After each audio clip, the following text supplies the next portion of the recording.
Hello, everybody. I'm Karen Hoskins. So good to see you all tonight. I guess it is tonight. I'm the executive director of the Co-Housing Association of the U.S. And so glad to have you guys here, and so glad to say that we're continuing to offer this web chat series, which is really fantastic. Being able to offer these little kind of mini things. So the plan for tonight is that there's going to be a short presentation. Karen, what, about 15 minutes or so, 20 minutes?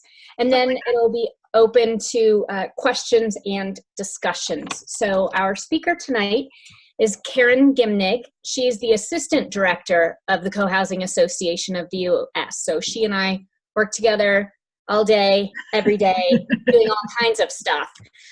She lives in Eastlake Commons near Atlanta. She is a professional facilitator with Imago Relationships, and tonight is talking about clear contracting within community and how that can make meetings more efficient and effective.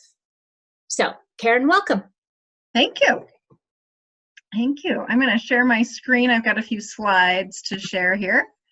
And excited to be with you all. Thanks for being here. So contracting and facilitation, and I actually got some feedback that I was using a bit of sort of professional speak there, contracting not being a term a lot of folks are familiar with facilitation. So I thought I would start with just sort of a definition of what I'm talking about, especially if my screen will, there we go.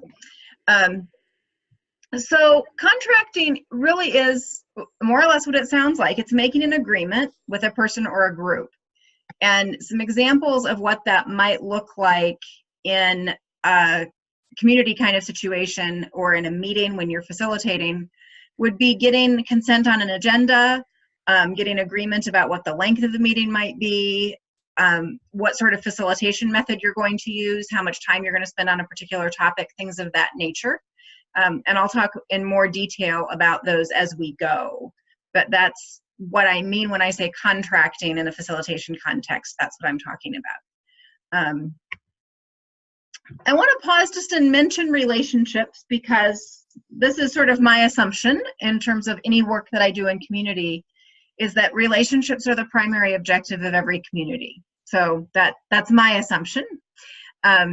And other assumptions that I make are that good facilitation prioritizes relationships over work, meaning if I have to choose when I'm facilitating a meeting whether I'm going to do the thing that's going to keep the relationships in the community solid and working well, or push through and try to get a bunch of decisions made, as a general rule, I'm going to prioritize the relationship side. And that is in part because I really believe that strong relationships make the work more efficient. So those are sort of my assumptions starting out. So I'm always sort of tracking what is going on with relationships and what we're doing in terms of how we run our meetings. The other concept I want to mention right off at the beginning is trust. And for me, trust is the most important element of facilitation. If the people you're working with do not trust you, your ability to work with them is going to be pretty limited.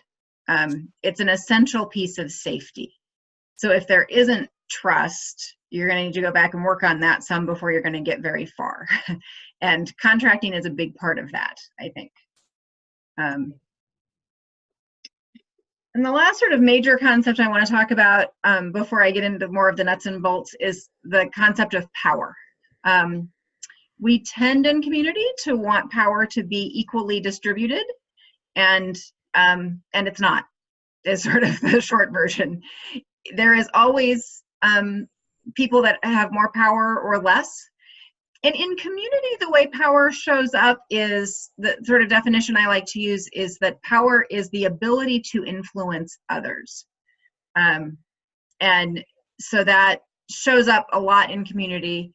And if you are the facilitator, it's worth noting that you are in a power position, that is just a natural sort of inherent in the position of the facilitator, is a great deal of power within that meeting.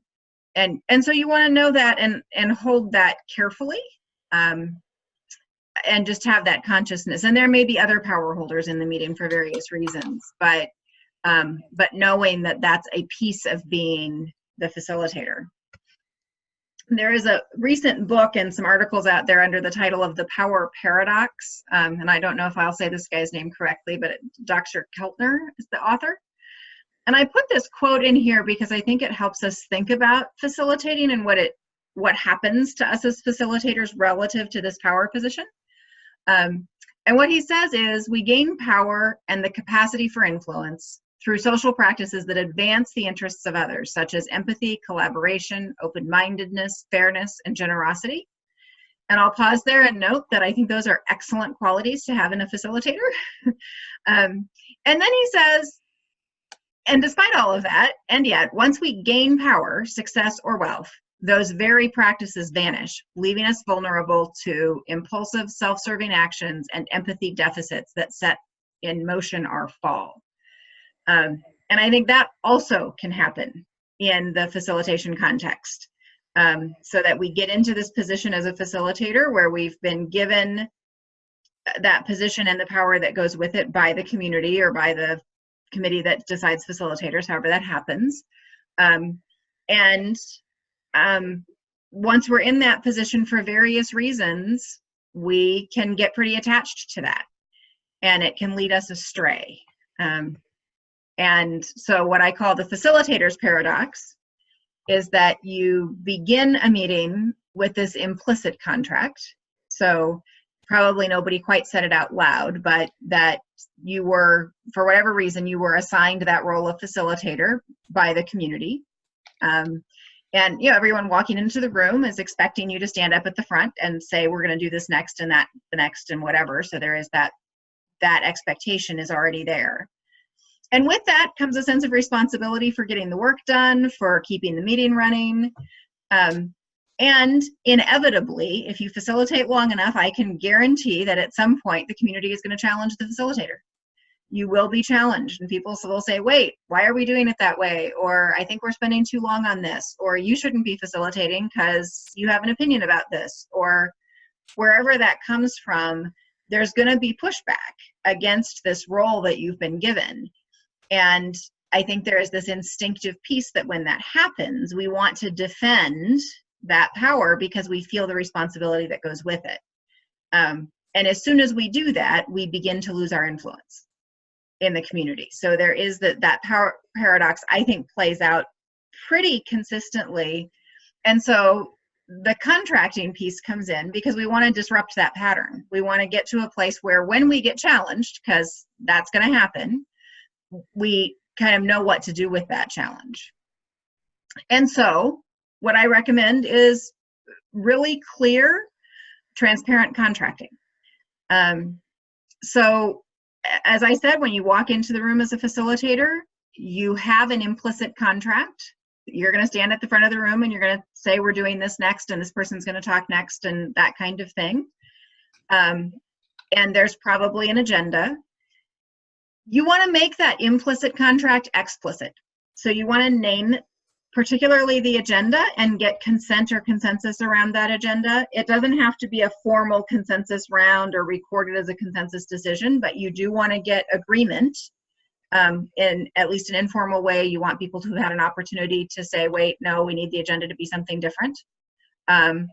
And I always like to confirm the time. Most communities have a pretty consistent, a meeting is always an hour and a half, or it's always 2 hours, or whatever that is. But I think it's worth confirming that contract at the beginning of each meeting. We're all planning to be here for 2 hours. Is that what we're doing? And just check in with that. And so that's sort of routine pieces. And then the next piece is to really contract what your methods will be. And that's not necessarily all at the beginning of the meeting. That's sort of, each piece as we go. But, you want to say something like, what I thought we would do here is, maybe we're going to let somebody present on something, and then we'll take questions, and then we'll have a consent round. Or, I thought a good way to do this would be to break into groups. Does that work for everyone? Whatever your plan is for how you're going to handle that particular topic, you just want to check in and give people a chance to consent to that plan. And that's just, it's a matter of respect. But also you're getting the group buy-in. And by getting the group buy-in, you're less likely to run into a situation where people feel like they're being overpowered by you. And so you're going to get more sense of safety and trust in the room. The question that comes up always is, well, what if they say no? You know, you've planned this meeting and you've got your agenda laid out, and you know, you figured out how to fit everything in. A lot of times there's more on the agenda than fits easily, so you've sort of worked that out ahead. And you come in and you say, okay, well, this is what I'm planning, and you know, is that okay with everybody? And somebody says, no, it's not okay. I think we're spending too much time on that, or whatever it is that they're saying. And so what do you do with that as this facilitator that's trying to get a meeting done? And now you've invited people to give their opinion about how you're planning to do it, and they say, no, we don't want that. And the first thing is to be respectful of the objection. I always recommend a mirror, and if you've seen my other web chat or done anything that I've been teaching, this is one of my standard tools. But what that means is just to respond back to that person with, okay, so what I think you're saying is, or what I'm hearing you say is, and repeat back to them what their concern was, or what it was that they had to say about the agenda, or whatever the piece you were trying to contract is. And be genuinely curious. Where is this coming from? What is it that they're needing? What need that they have is not being met? Sometimes simply being heard is actually what's going on. So when you mirror them back and they sense that respect, they can pretty quickly let go of the direction they want to go. Sometimes they have a need that you didn't think of, and it's totally appropriate to shift the agenda or the plan or allow more time than you were expecting. So be open to that as well. And then the next piece, once you've responded to the individual, is to check in with the group. You may want to state your reasons for the original plan. I mean, presumably going into this meeting, you've given things some thought. There's a reason why you wanted to do it the way you wanted to do it that they may not know. I mean, no one in the group might know what you were thinking. I encourage you to state those reasons from a place of sort of your own beliefs. So, you know, what I think will work well, or the reason I think this will work well, or, you know, based on my experience, I would expect that this would be a good idea, because you want to avoid good facilitation practice is, or other sort of, I know what I'm doing and nobody else could challenge me kinds of language. You want to you really want to own it as if this is your belief and your recommendation. And you can certainly bring up the costs of changes. So for example, you know, if we take more time on this, then that means we're not going to get to this other thing that was also important. Or I'm concerned that if we do this in a shorter time, that we're not going to get into the depth around it, or the complexity that seems like it really needs to have when people are concerned about it, or whatever your reasons were for wanting to do it the way that you want to.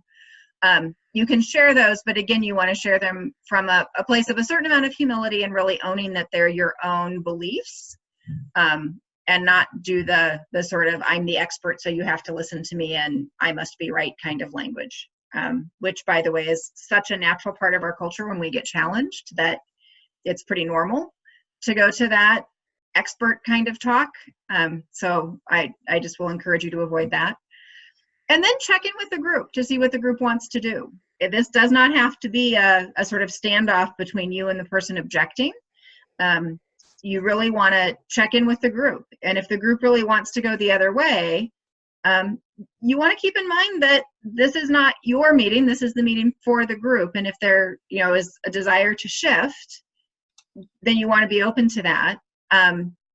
My experience is that usually, if I feel pretty strongly about it and I have good reasons that I've expressed in it, you know, I've really heard the objection and I still want to do what I thought was going to be best for the group, and I have my reasons for that, most of the time someone else in the group chimes in and says, you know, hey, Karen's really thought about this. I think we should try it her way.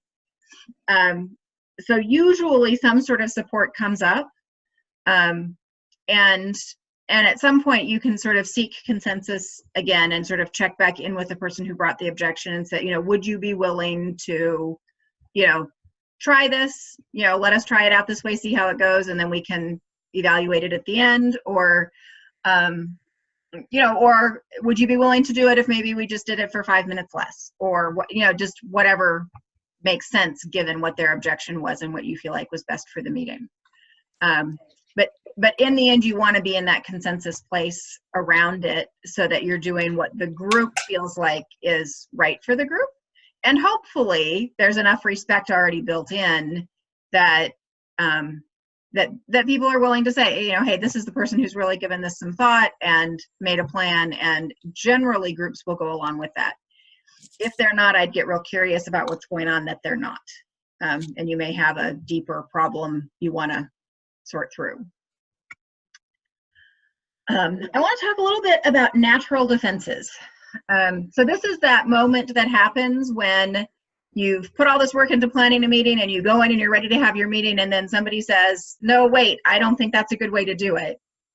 It is the most natural thing in the world to try to defend your role and your work and your plan, all from the very best place, right? Like, it's because you want it to be a good meeting and you care about the meeting and you care about the community.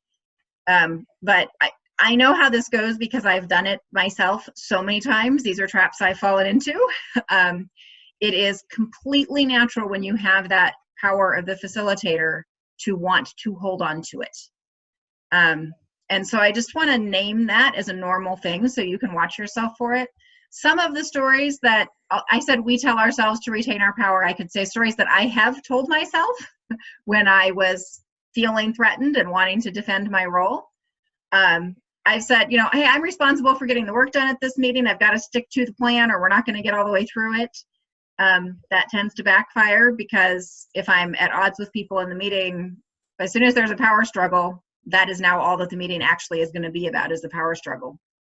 So it doesn't actually work to get the work done, but it's an enticing story if you're the one telling it. Another story is, well, I was given this authority. Like they don't get to decide what happens at the meeting because I was given the authority to decide what happens at the meeting.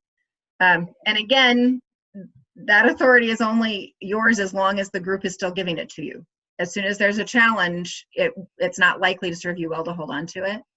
And then the third message is, hey, it's my job to control this meeting. It's my job to make sure that things don't get out of hand and we don't let that one person sidetrack us and so on. And while there is a role in a facilitator to keeping the meeting on track, if you do that by sort of that power over controlling kind of way, the cost to relationships is so high that it won't, I think, have been worth it. So those are just some of the easy traps, I think, to fall into. Yeah, just to be aware of those. And so in contrast to those, I'm offering stories that I'm calling relationship resilience.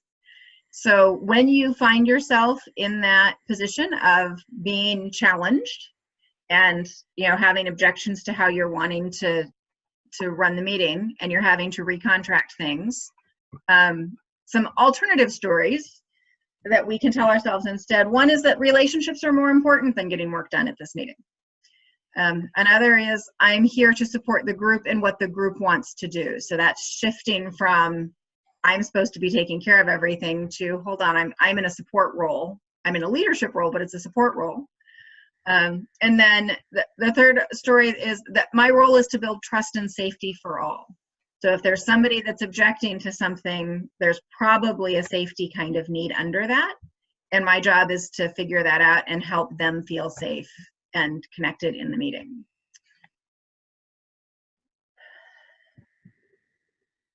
Oh, there, I missed a slide. So I want to say just a word about mini contracts, because this is another version of contracting that I think is worth noting.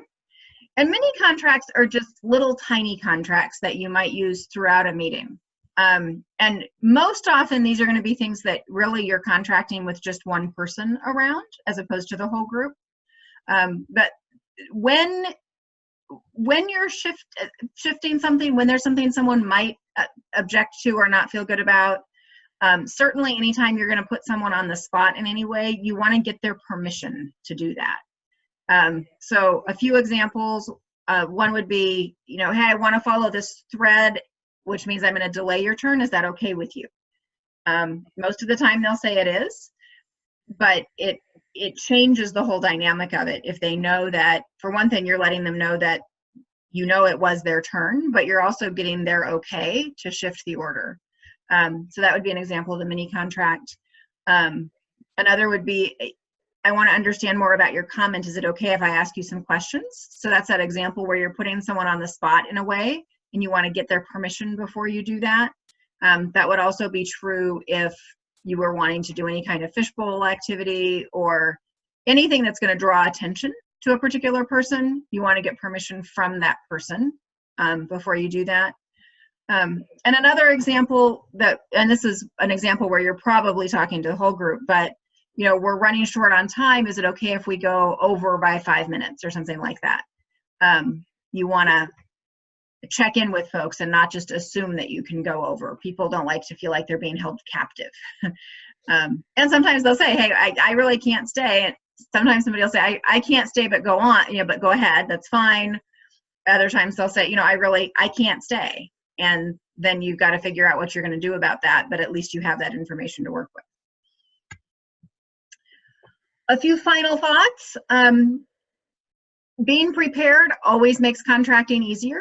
So you want to make sure that you've got a plan for your meeting. Being respectful does not mean being a pushover.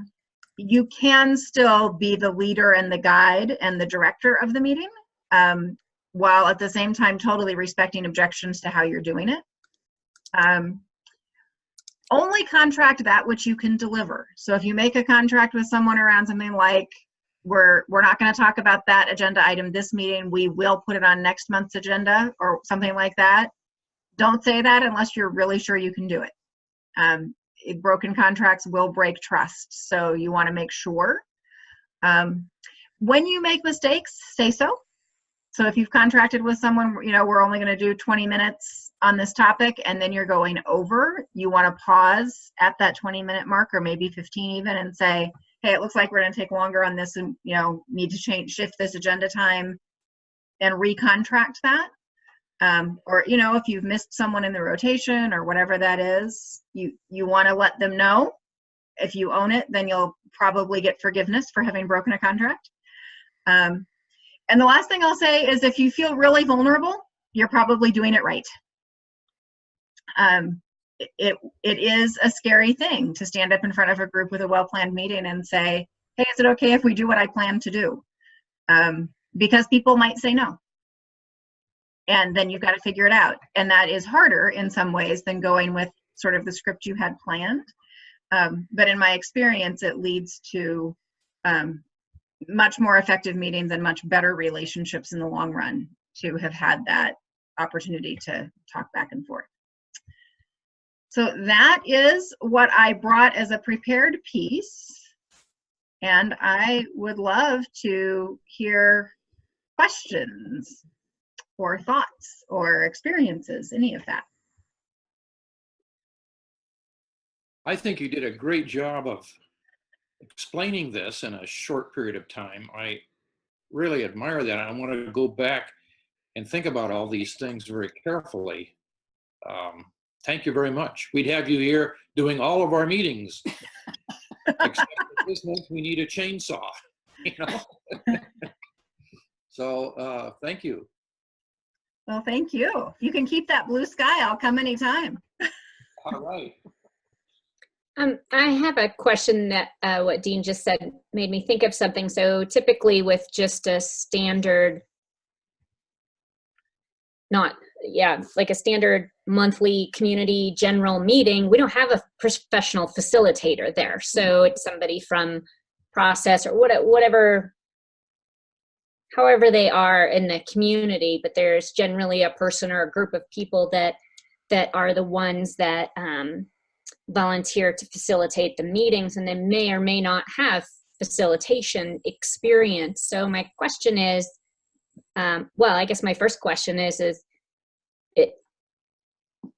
is that okay? And I guess I don't, doesn't really matter if it's okay or not. That's what the reality is usually. So I guess more my question is how can,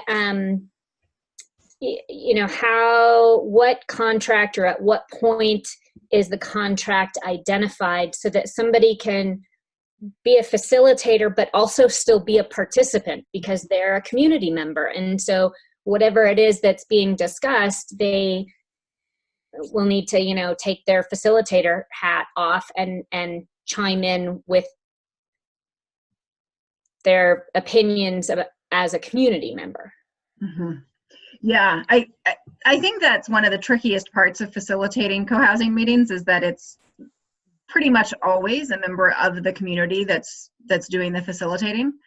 And I think it's okay. I think it's more than okay. I think it's particularly okay if the community is somehow investing in some kind of training, particularly early on. I mean, there's a point at which you've got some skilled facilitators that then pass that knowledge on, both by modeling and by sometimes actual deliberate instruction or partnering or that kind of thing. But I absolutely recommend to forming communities to get some facilitation training for at least some of your members and maybe all of them. And then in terms of that dual role, it's tricky. And I think there are a few ways to handle it. One is, I think there are times when I know that I, as a community member, there are topics that I'm not that invested in, or I know that there's a, the ideas that I would want to make sure came to it are represented in the community already. So I just go into it deciding that I can just stay in my neutral facilitator role because the things that need to be said are going to be said. If I know I feel really strongly, particularly if I feel strongly and I'm sort of at one end of the spectrum of thoughts on a topic, I don't facilitate that topic. You will get yourself in trouble in a heartbeat if you facilitate something where you feel really strongly and want to share. Even if you manage to separate the two roles well, the likelihood of the community thinking that you didn't is pretty high anyway. And then I do think you can do exactly what you were saying, Karen, about if you are facilitating a topic that you want to add a comment, then you just have to be very, very clear. I'm stepping out of my facilitator role to take my turn in this round, or whatever that is, and say what it is that you want to say about it. So any of those possibilities, and just because you're not facilitating that topic doesn't mean you can't facilitate the rest of the meeting either. Facilitating in pairs is always a good idea, and then hopefully at least one of you is not so strongly invested in the topic that you need to hand it off. Does that answer your question? I think so. I think so. I have a more general question. Okay. How would a community, whether they're forming or established, but if they see the value in having some facilitator training, there's a fair amount of different methods, if you will, out there. Mm-hmm. How would a community kind of decide what method to use, or who to get trained from? Like how do you do that? Yeah. So one answer is variety is great. So I don't know that you need to choose. I'm a big fan of put as many tools in your toolbox as you can. So if you to the extent that there's variety available to you and you're able to access variety, go for it. Conferences are a great place for that, because then you can attend different people's talks and intensives, and if 5 people from your community are going to conference, go to 5 different facilitator training sessions if you can, and then compare notes. So in that way, I don't know that you have to choose. But if you're bringing someone in for training or choosing to work with someone remotely to get support for facilitation, then obviously, you're going to choose a professional that you're going to pay for that consult.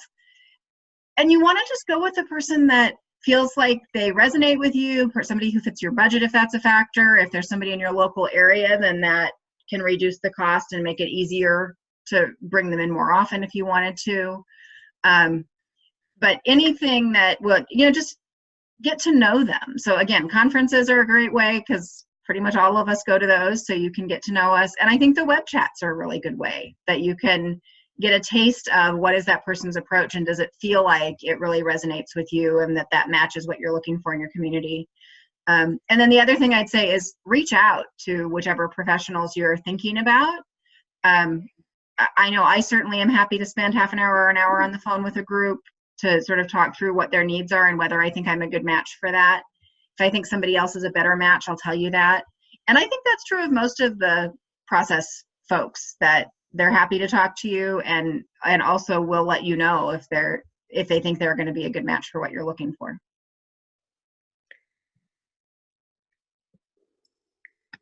Or I'm always curious about experiences people have had and whether or not they were successful. I think it's still something we can learn from.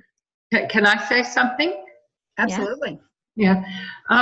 We had a new member of our community join us recently, and she came here from other co-housing communities, so she had experience. So when she arrived, she reminded us of something we'd actually learned in our early times, and we kind of forgotten it and we got out of practice. But anytime we brought up an issue to a meeting, a proposal or whatever, she strongly recommended that we state up front where in the 7 steps of the consensus decision-making process this is right now, you know, when the topic is introduced. And I feel like that when we got in the habit of doing that again, I feel like it helped us. The clarity was just, I found very helpful. Mm-hmm.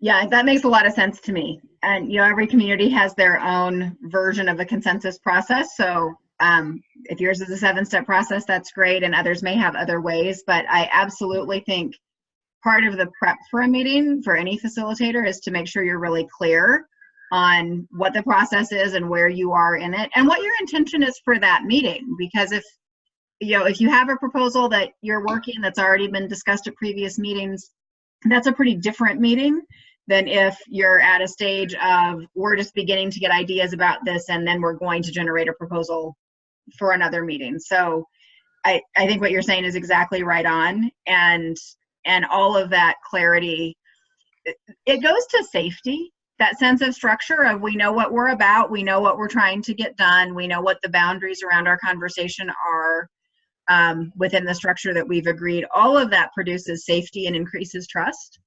And that's part of contracting in a larger sense, that as a community you've made some agreements together.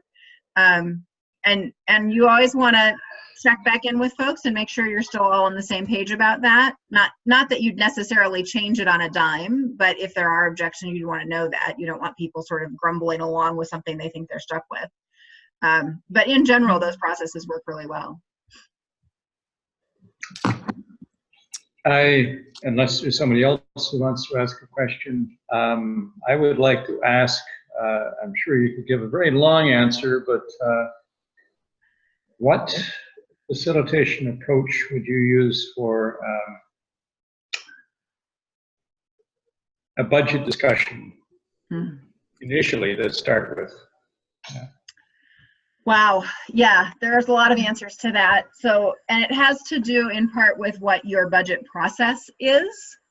And whether so are you starting to talk about what sort of process you want to use for your budget, or are you settled about that? And so you want to be really clear about your structure again. Some groups do a pretty straight up once a year budget. Some sort of plan on forwarding the previous year's budget and only changes get talked about. Some groups look at every item every year.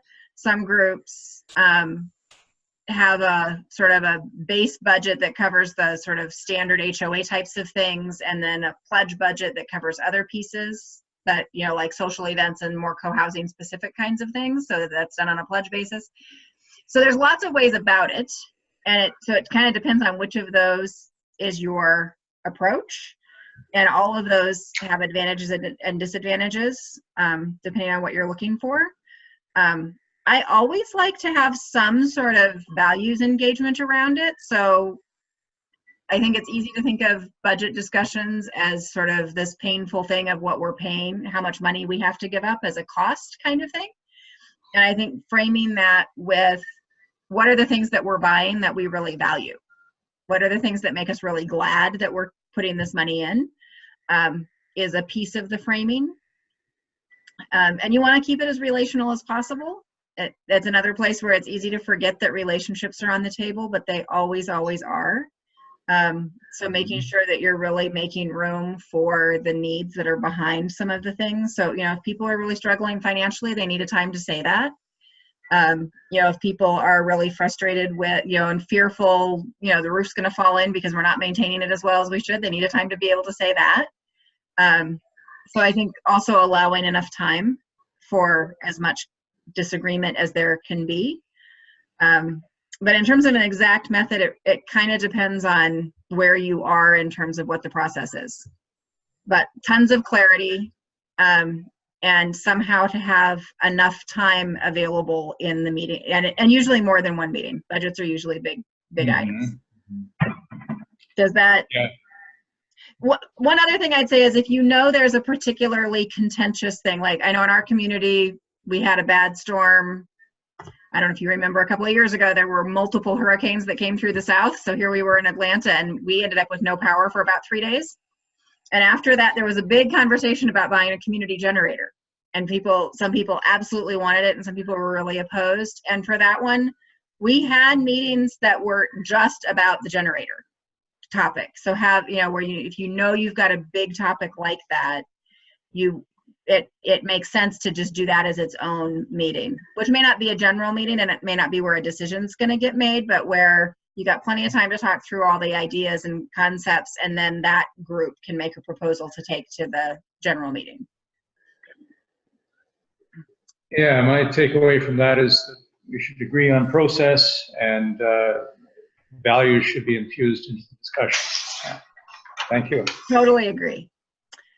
I see a couple of questions, some things in the chat about trainings and how to get trainers that understand consensus. And I'm guessing that if you've had trainings on general facilitation from folks who don't understand consensus, that they're not co-housing specific facilitation trainers. I'm not sure how to enlighten. I mean, if you want to be trained in how to do consensus, you want to be trained by someone who has experience in consensus. Even if you can get them enlightened, they're not going to have the sort of experience knowledge base to give you the support that you need. So yeah, I would agree. I think Diane pointed out is the one saying to work with a trainer who already understands it. And certainly you can ask questions of the trainer before you hire them, but yeah, it's all well, I mean, I think it's great to spread the idea of consensus, and if people are getting facilitation training or giving facilitation training, I'd love to see them challenged to include consensus methods, but if it's not their expertise, I probably would not choose that trainer. There are a lot of misconceptions in the world about consensus. So it's very possible to get someone who knows a lot about facilitation and really does not understand the consensus model. So I would be cautious about that.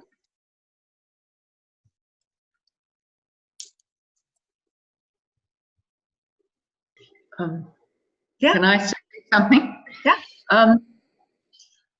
It's kind of repeating something you already said, Karen, in a sense, but I feel like it bears repeating actually, because I think it's really important.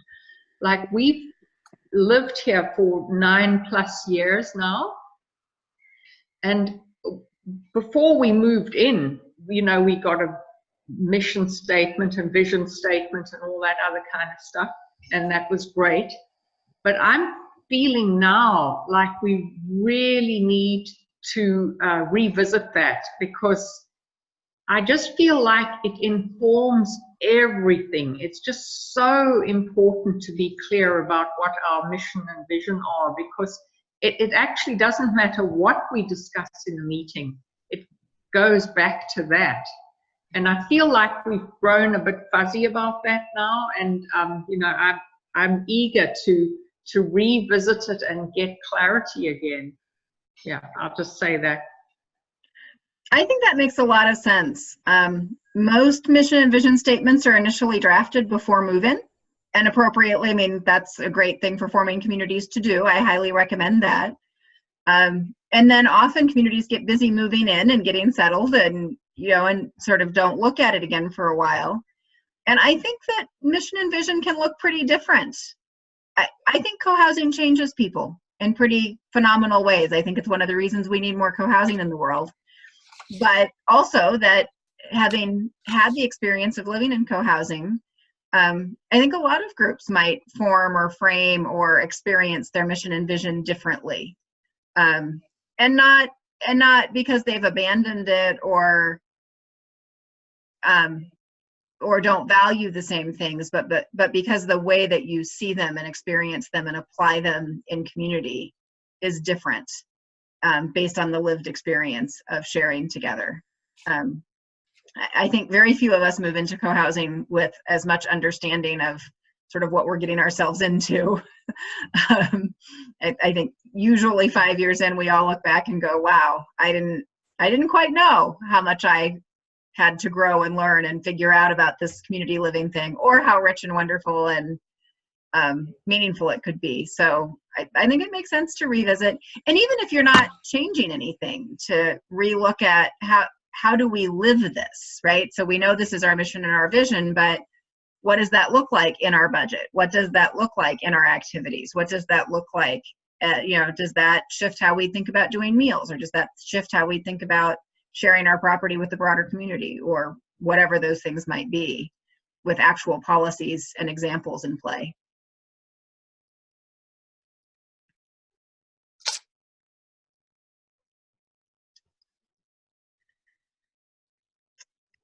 Anyone else? It's your opportunity to ask a facilitator anything you want to know.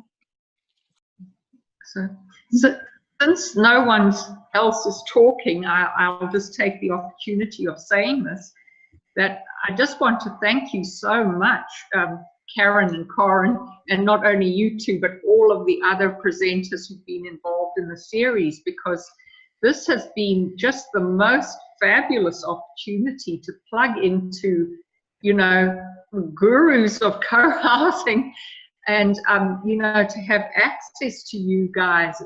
I've just found it absolutely amazing, and I just want to thank you very much.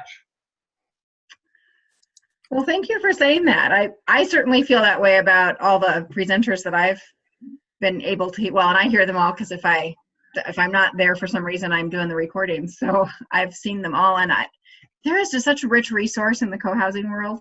So many amazing folks, and I learn from every single one of them. So I'm really excited we're able to offer them.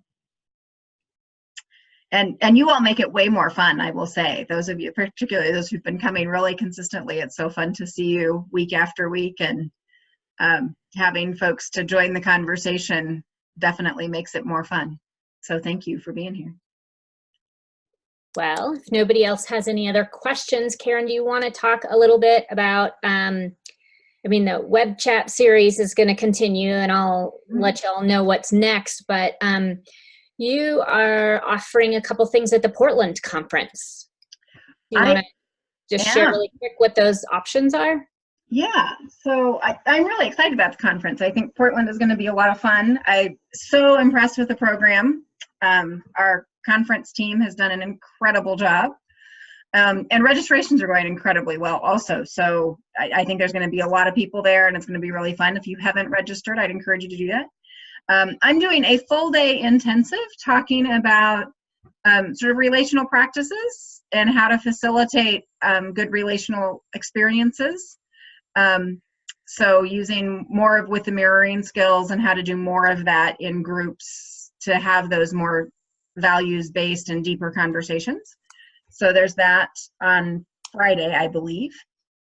And then I am doing a session during the workshop during the other days as well. And also a Q&A, I think, on families in co-housing. So I shall be around. And I'll just say, I just plugged in a link into the chat that is a link to the Portland conference, to all of the information in relation to it. And there are several both pre-conference intensives as well as sessions during the main conference on Saturday, Sunday that have something to do with facilitation, communications, relationships.